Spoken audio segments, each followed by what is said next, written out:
Boston is one of the oldest and the most prestigious university cities in the United States, home to Harvard and to MIT. But there's just one small problem. We were actually on a flight from New York to Munich that turned back. So let me tell you the unexpected story how we ended up stranded in Boston.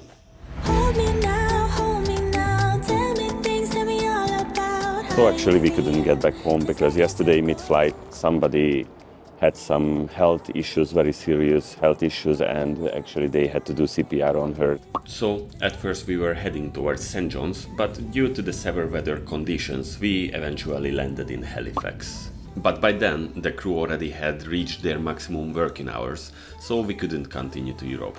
But they also couldn't just leave us stranded at a small airport. So after an 8-hour flight we finally arrived in Boston instead of Munich.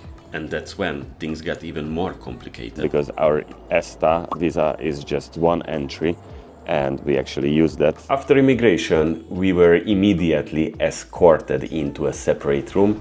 We spent a solid 4 hours there, basically with smugglers and people trying getting into the country illegally. But we were still lucky compared to some, because some people were already brought in handcuffs. But luckily our situation was resolved. And since they couldn't get us on a flight till the next day, we decided to make the most out of it and explore Boston. So we quickly booked the place to stay, just for $35 per person for the night.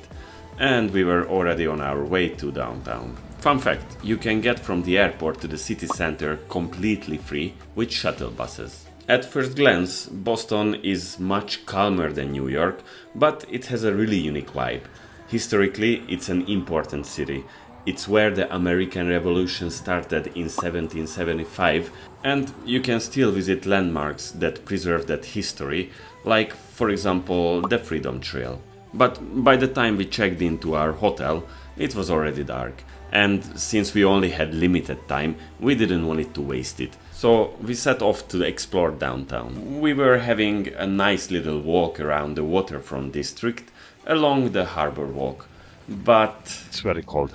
It's very cold out here. on the way back, we made a quick stop at Faneuil Hall Market, which of course was already closed. So we just called it a night and saved our energy for the next day.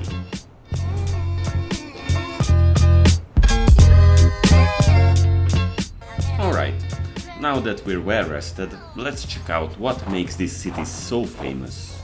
My first stop of the day was MIT. Fortunately, Boston's downtown area is very walkable, which makes sense considering it's much smaller than, for example, Budapest.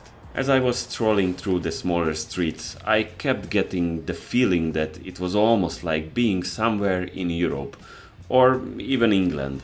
But at the same time, everything still felt so distinctly American. And before I knew it, I had arrived to MIT's campus, which, as expected, is massive. And right behind me you can see the Killian building, the dome. It's one of the best university of the world. Many Nobel Prize scientists came from MIT. And if we're talking about the best universities in the world, we can't skip Harvard either, which, by the way, is just 2 subway stops away from MIT.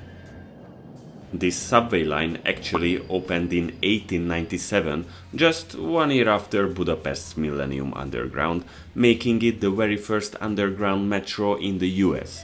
In fact, worldwide, it's the 3rd oldest electrified underground railway, right after London and Budapest. And now we arrived at one of the world's most famous universities, Harvard.